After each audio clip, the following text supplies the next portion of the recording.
I sat in the kitchen not as a guest, but as an afterthought, watching my son Daniel's wedding unfold through the narrow, swinging door. The scent of marinara hung heavy and sour, clinging to the steam from the ovens, mixing with the clatter of metal trays and the hushed urgency of the catering staff. Every laugh, every cheer from the reception hall. It all made its way back through that door like a cruel reminder of where I wasn't. My place, a folding chair with a paper napkin tossed over the seat, was between a stack of used trays and a wheeled cart with a broken wheel that squeaked every time someone pushed it. I had paid for every single flower, every chair, every linen, every custom neon sign that read, "The future is forever" in loopy cursive, but when the music started and the toasts began, I wasn't part of it. Not even close. I saw her father, then her mother, Susan, give their speeches. "He's like a second son to us already," Susan's syrupy voice announced, welcoming Daniel into their family. Not a word about me. Not a single thank you to the woman who raised him, who worked double shifts so he could have braces, who stayed up every night when he had night terrors. My hands clutching the beige leather handbag Daniel bought me years ago for Mother's Day were shaking. I pressed my freshly manicured pink nails against the cold chicken breast someone had dropped in front of me on a chipped white plate, pretending to dab a non-existent stain on my mauve chiffon dress. Then Daniel, my son, stepped up to the mic, looking radiant in a tailored suit I helped pay for. He thanked everyone for being there, gushed about Emily, and thanked her family for welcoming him like their own, for making him feel at home. My name was never said, not once. My throat closed. He didn't even remember to save me a chair. And then through the swinging door, I caught her eye, Emily, my new daughter-in-law. She saw me sitting in that kitchen chair, knew what she had done. And she smiled. Not apologetically, not nervously, but calmly, confidently, like I was exactly where I belonged. That's when I knew. This wasn't a mistake. This wasn't an oversight. This was deliberate. And in that moment, something inside me cracked. I didn't cry. Not then. But I made a phone call. It was short, direct. Just 3 simple cancellations. The flowers for tomorrow's brunch, the second half of the band's payment, and the open bar that was supposed to last until midnight. My voice was steady, calm, controlled. And when I hung up, I felt the first flicker of something I hadn't known in years: power. You know, darling, I remember when Daniel was just a tiny thing. No bigger than a minute, his little fingers curling around mine. I would have moved mountains for that boy. I did move mountains.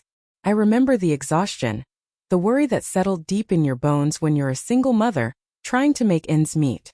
Every mother who's worried herself sick over a child knows this feeling. My life was a series of choices, all made for him. Rent or braces? Braces.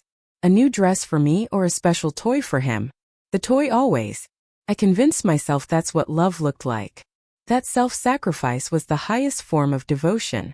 But sitting in that kitchen, watching him laugh with her family, seeing his radiant smile that was never once directed my way, I realized I'd forgotten to save a piece of myself.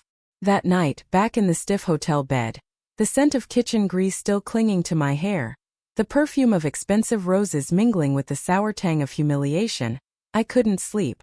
My phone buzzed again and again on the nightstand. Missed calls from Daniel, from Emily, frantic messages from my niece. I didn't check them. I already knew what they'd say. I opened the wedding budget spreadsheet on my tablet, a meticulously kept record of every single cent, every upgrade, every indulgence Emily had asked for, always with that tight smile and that word she used like a knife wrapped in satin. Elevated. Margaret, we just want something a little more elevated. That's how the venue changed from the community church hall to a restored barn with chandeliers. How the open bar added a custom cocktail menu. How the cake went from 2 tiers to 5. And I paid for it all. No one offered to split the cost. Not Daniel, not her parents. And I never asked because I wanted him to have everything I couldn't afford when I was raising him. But then I saw them. 2 unauthorized charges made just days before the wedding. Bar tab from a tasting event. Dress rehearsal dinner upgrade. My card used without permission. And then the note she left on Venmo to one of her bridesmaids. His mom is covering everything. Might as well go big. Wedding vibes. I didn't cry. Not this time. There was just that strange, heavy nothing that comes after too much pain. Like my insides had gone numb. My nerve endings curled inward to protect themselves. You reach a point, don't you, where the well of tears just runs dry. where the hurt is so deep it transforms into something else entirely. I looked at my reflection in the mirror above the dresser. Mascara smudged. The soft lines of my mouth hardened into something unfamiliar, my hair flat. I looked like someone who had aged 10 years in one night. But then something shifted. I washed my face, smoothed my hair, sat down at the desk and drafted 3 emails. One to the florist. One to the band. One to the bar vendor. Polite, professional, but absolutely final. It was almost dawn when I hit send. And when the sky outside turned from black to bruised blue, I closed my tablet, sat on the bed, and listened to the quiet hum of the air conditioning. For the first time in months, I felt like myself again. I wasn't angry, not yet. But I was done. Done being convenient. Done being the wallet. Done being the afterthought. Let them figure it out. Let them scramble.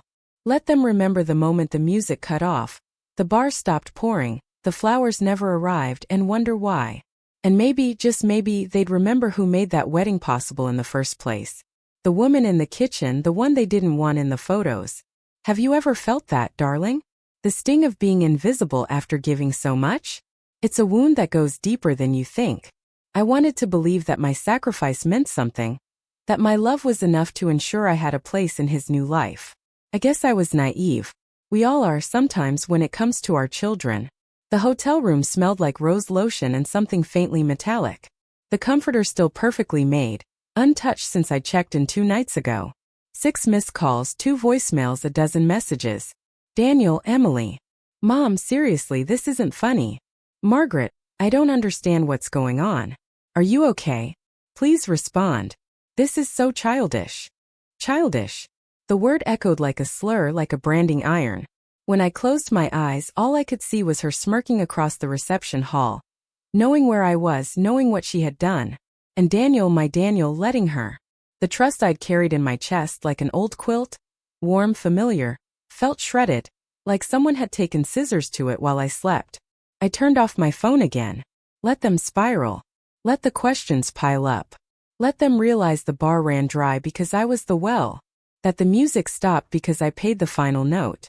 That the flowers never arrived because the roots were rotten. I cleaned the kitchen, wiped the counters, fed the cat. It was the most peace I'd felt in months. Around noon the doorbell rang. I didn't answer. Let them knock. Let them sit in the heat of their own discomfort.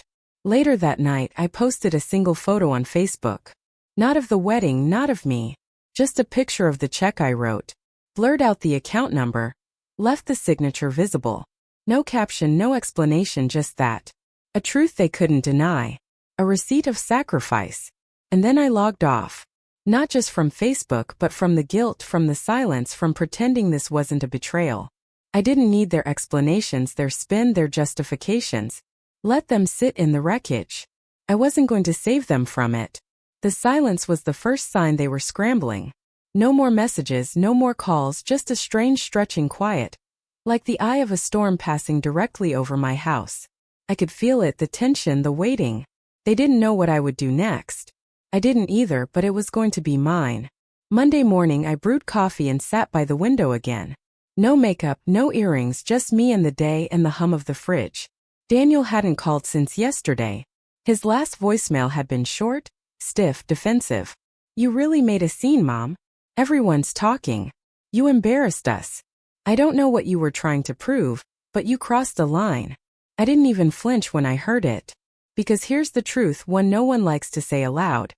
You can give everything to someone, your time, your money, your love, and still be disposable. You can build their entire world and still be told you're not part of the aesthetic. The betrayal didn't surprise me anymore.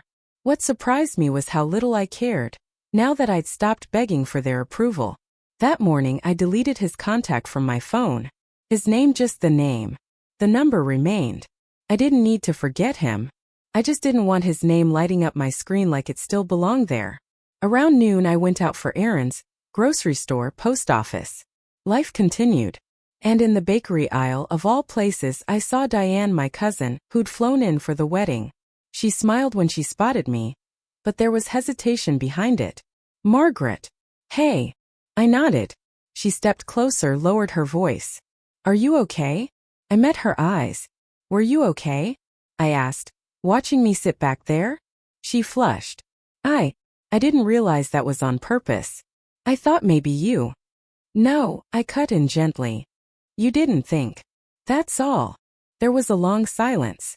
I'm sorry, she said finally. It was wrong. I should have said something. I nodded once. Thank you. She looked relieved, like that small moment of accountability had freed her. It hadn't freed me, not entirely, but it was a start. When I got home, I found a bouquet on my porch. Carnations, the cheap kind, already wilting, no card. I didn't bring them inside.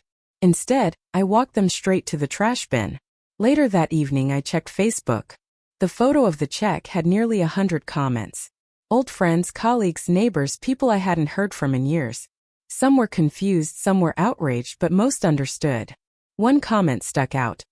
This broke my heart, Margaret, and I've never related to something so deeply. Thank you for showing us we don't have to stay quiet. That was it. The beginning of something new. Not revenge, not spite, but power reclaimed. Let them rage in group chats. Let them spin their own narrative. I wasn't replying. I wasn't explaining. I was finally choosing silence, not as submission but as control. And the silence this time was mine. It started with the drawer. A creaky old thing in the guest room dresser, half stuck, always needing a little hip bump to open. I wasn't even looking for anything in particular, just clearing out the remnants of a life I'd been too tired to sort through. But somewhere between the yellowing tax returns and expired coupons, I found it. That red folder again, the same one I thought I'd already emptied. But tucked into the sleeve, so thin it might as well have been part of the lining, was a second letter. No envelope this time, just folded once, then again handwritten. The same slanted scroll, the same name. My ex-husband's signature stared up at me like a ghost. Michael. It was dated 3 days before his death. Margaret, if you're reading this, I guess the first letter reached you. I don't know if you opened it. I hope you did. I won't waste time apologizing again. I need to tell you something more. Something I couldn't carry with me. Something I should have said a long time ago. Daniel wasn't just someone else's son. He was never supposed to be yours at all. When Emily left him at my door, she didn't want to keep him. She was 18. Terrified. She asked me to give him up for adoption. I couldn't. I didn't have the heart. I lied to you. I told you he was ours. That it was a mistake from before we got married. You believed me. You raised him. You loved him like he was flesh of your flesh. But the truth is, he wasn't even that. He was a stranger's child. And you? You made him your world anyway. I don't know how you'll feel reading this, but I hope you know that whatever else I did wrong, I was right about choosing you. You were the only person strong enough to be his mother. Not because of blood, but because of who you are. I didn't move. The words sat on my chest like a boulder. Not biologically mine, not even accidentally mine. Chosen by a man who abandoned both of us, who gave me a child and then walked away like it was a favor. My breath caught for the first time in days. My knees went weak. I sat down on the edge of the bed, paper still in my hand.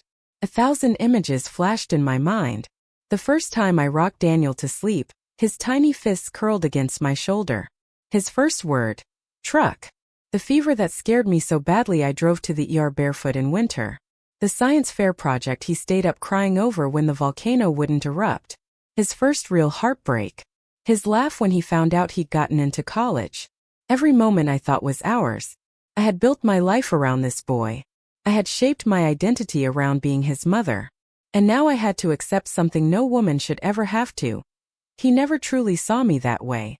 He loved what I gave, not who I was. Not really. If he had, he never would have let her put me in that kitchen. He never would have stayed silent. He never would have let them erase me. I placed the letter on the bed, smoothed it out with my palm. It didn't feel like betrayal anymore. Felt like freedom. For 62 years, I had lived a version of myself that only existed in service to others. Wife, mother, provider, ghost. But now, with that truth staring up at me in ink faded with age, I saw something new. I had power I didn't even realize because I loved someone completely who never belonged to me. And I never let that stop me. Because I chose to stay when others ran. Because I made a family even when it wasn't written in blood. And I could choose again. Starting now. I left the letter open on the kitchen table. Didn't hide it. Didn't lock it away. Just let it sit there, plain and visible, like a truth I no longer needed to shield from myself. I moved through the house like I was seeing it for the first time. The beige walls, the faded photos of Daniel's high school graduation, the dent in the door frame from when he crashed his bike trying to ride inside. I used to smile at that dent. Now I just stared at it. That house was a museum of sacrifices. Of all the ways I'd erased myself to keep him whole. The faded armchair I nursed him in. The sewing kit I used to hem his pants. The pantry still full of his favorite cereal, Honey Bunches of Oats.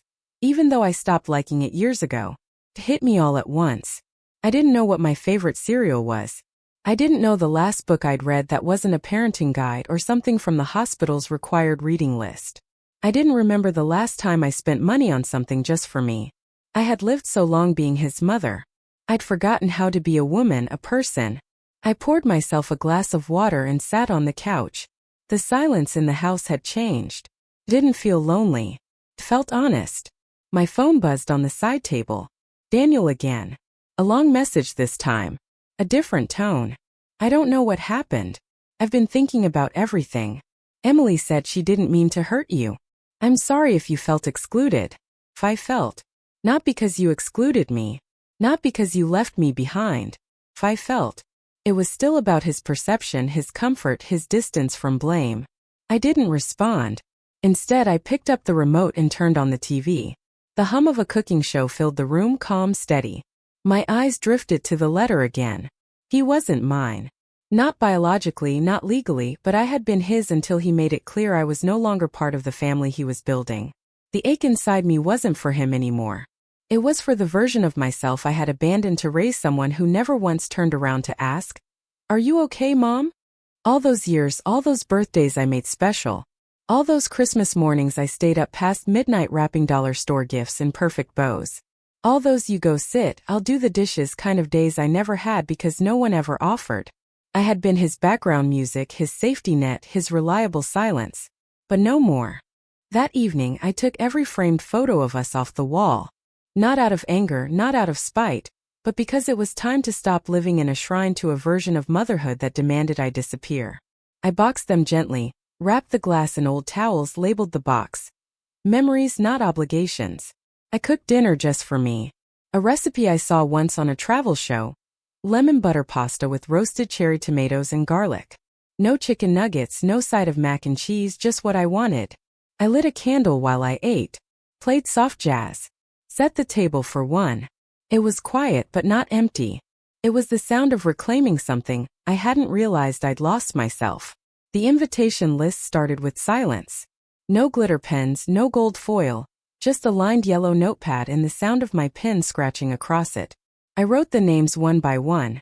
Not people I had to invite, people I wanted to. Claire, my old friend from the ER who used to sneak coffee into my locker when I worked doubles. Mr. Henderson, my next-door neighbor who always snowblowed my driveway before I could get out there. Dina from the bookstore I visit every Sunday, who always asks about my week and actually listens. Nurse Janet, who once stayed late on her own birthday to help me cover a shift. No one shared my blood, but every single one had made me feel seen in a way my own son never had. And that was the new theme, people who saw me. It wasn't a wedding, wasn't a holiday, just a dinner at my house with my food at my table. No folding chairs, no back kitchens. I spent the next few days getting everything ready. Not because I had to impress anyone, but because I wanted to. For the first time in years, I wasn't preparing something for someone else's story. This wasn't about Daniel. It wasn't about redemption. It wasn't about proving anything. It was about making space for joy for me. I went to the market and picked out the ingredients myself. Fresh basil, garlic, heirloom tomatoes. Not a single frozen appetizer tray in sight. I even bought a new tablecloth, blue with sunflowers. It reminded me of something I would have liked when I was 20, before all the shit started stacking up like bricks around my life. On the morning of the dinner, I woke up early and played music while I cooked. Van Morrison, Stevie Nicks, Norah Jones. My house smelled like garlic and olive oil and lemon zest, like warmth, like effort, like home. The first guest arrived just before 6. Claire with a bottle of red and a huge smile. "You look amazing, Maggie." I did. My hair was soft, gray at the temples but loose and confident. A linen blouse that made my skin feel cool. No Spanx, no mascara tears waiting to happen. Just me. They trickled in after that. 6 guests. Laughter at the door. Hugs that lasted longer than they needed to. Wine being poured without asking permission. We ate at the table I once used for folding laundry and helping Daniel with math homework. Now it was full of passing plates, clinking forks, napkins being dabbed to mouths mid-laughter. I laughed too. Really laughed. Someone brought up bad first dates. Someone else admitted to stealing a pen from the bank every week out of spite. And somewhere between dessert and seconds it hit me. This was family. Not assigned by blood but chosen intentionally, authentically. I didn't feel forgotten. I didn't feel managed. I didn't feel small. I felt present. Toward the end of the evening, as we sat under the string lights I'd strung across the back porch, Claire raised a glass. To Margaret, she said. For being the kind of woman who reminds us that it's never too late to take your seat at the head of your own table. Everyone clinked glasses. I laughed softly and I meant every word when I raised my glass and said, to finally being seen. The knock came just after noon. Not loud, not urgent, but steady, like he knew I was home and wasn't going to leave until I opened the door. I stood in the hallway barefoot, watching his silhouette through the frosted glass. Daniel. It had been a week since the wedding. 7 days of silence from me. 7 days of unraveling for him. I opened the door slowly. He looked the same but not really. The suit was gone. So was the glow. He wore a wrinkled t-shirt, dark circles under his eyes. His mouth tightened when he saw me, like he'd rehearsed 10 different ways to start this conversation and forgot them all at once. Hi, Mom.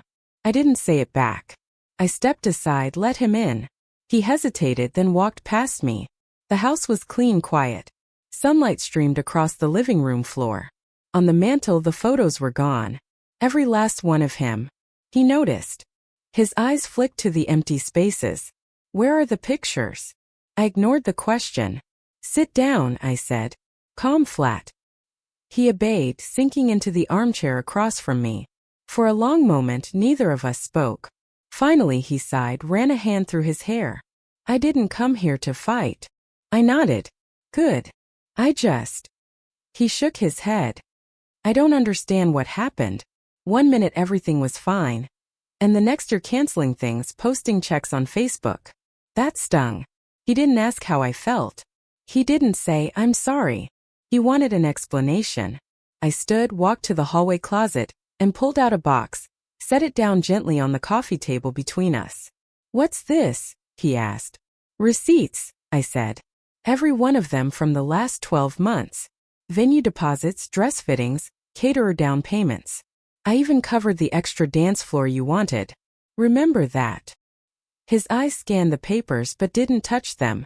Then I pulled out the next item, the letter, his father's handwriting. Unmistakable. I didn't speak while he read. I watched his face. At first confusion, then recognition, then the slow creeping shade of disbelief. He looked up, his voice cracked. You knew. I do now, I said. He swallowed hard. So you're angry because I'm not. I'm not angry because you're not my biological son, I said, cutting him off. I'm angry because I raised you, Daniel. I gave you everything I had. And when the moment came for you to honor me, to stand up and say, this woman made me, you sat down. He looked down, silent. You let them push me into the kitchen, I continued. My voice didn't shake. You watched them humiliate me and you said nothing. That's what broke me. Not your DNA, not the money. He finally spoke, barely above a whisper. I didn't think it would matter. Emily said. She said it would be better for the pictures, for the look. I didn't think you'd be hurt. I laughed, cold, brief. You didn't think. Exactly. I stood, walked over to the mantel, held up one of the empty frames. This used to hold a photo of your kindergarten graduation. You had a missing tooth and marker on your shirt. You ran off the stage straight into my arms. I placed it face down. I'm done holding on to versions of you that no longer exist. He flinched like I'd hit him. Mom, no, I said firmly. I'm not your backdrop anymore. I'm not your bank. I'm not your afterthought. He looked at the floor, his jaw clenched. He nodded slowly. I'm sorry, he whispered. Too little. Too late. I picked up the box, closed the lid, handed it to him. These are yours now. Take them. Every receipt, every record, every reminder of what you chose to overlook. He hesitated, then took the box, and I walked him to the door. He paused at the threshold, looked back at me like he was searching for a crack. A softness. A sign that the door might open again later, but it wouldn't. You always said I was your whole world, he said quietly. You were, I replied. And now I'm finally mine. Then I closed the door. The house was warm with laughter. Real laughter. The kind that fills your chest and makes your eyes crinkle without you even noticing. The kind that echoes through the walls and reminds you you're alive. The smell of garlic and rosemary danced through the air. The table was set with care. Blue and sunflower yellow cloth. Mismatched plates. Cloth napkins folded into little fans. I had placed a candle in the center, not to impress anyone, just because I liked the way the flame made the silverware shine. My guests were gathered in the living room, sipping wine, sharing stories. Mr. Henderson was in the corner telling a story about how he once locked himself out of his house in his underwear. Everyone was howling. Claire had tears in her eyes from laughing so hard. And me? I was standing in the kitchen barefoot, holding a glass of wine, smiling. Not waiting to be called in. Not hidden behind a door. Not forgotten. I was hostess. I was present. I was seen. I plated the last dish, roasted vegetables with thyme and sea salt, and brought it out. As I set it on the table, someone clapped. Chef Margaret strikes again, Claire said with a grin. We sat, passed the bowls, poured more wine. Somewhere between the second helping and the last bite of cornbread, Claire raised her glass again. I think we should toast, she said. Everyone nodded. To what? Dina asked. Claire turned to me. To choosing yourself, she said. And to knowing when to stop giving to people who only know how to take. Everyone raised their glass. And I finally fully raised mine too. I stood up. My hands didn't shake. My voice didn't tremble. I looked at every face around that table. People who weren't bound to me by obligation or blood, but by choice, by love, by respect. And I said, to the mothers who stayed quiet for too long. To the women who gave everything and were told it still wasn't enough. To the ones who were asked to sit in the kitchen after building the damn house. This is for us. May we never sit down again, unless it's at the head of our own table. Glasses clinked, someone cheered, and I sat down. Not in the back, not out of sight, not in exile, but in my chair, my place. Daniel never called again. I didn't need him to. The people who matter were already here. The next morning I woke up to birdsong and light pouring through my window. No regrets, no tightness in my chest, just peace. I made coffee, sat on the porch with my robe fluttering gently in the breeze. I looked out at my garden, roses blooming wild and bright. I wasn't someone's backdrop anymore. I was the main character in my own life. And finally, that was enough. I learned that choosing peace isn't giving up. It's finally choosing yourself. Every mother gives pieces of herself away. The question is, do we leave anything for ourselves? If this story touched something in you, I'd love to hear about it in the comments. Have you ever had to make the hard choice between family obligation and your own peace? Remember, darling, it's never too late to come home to yourself.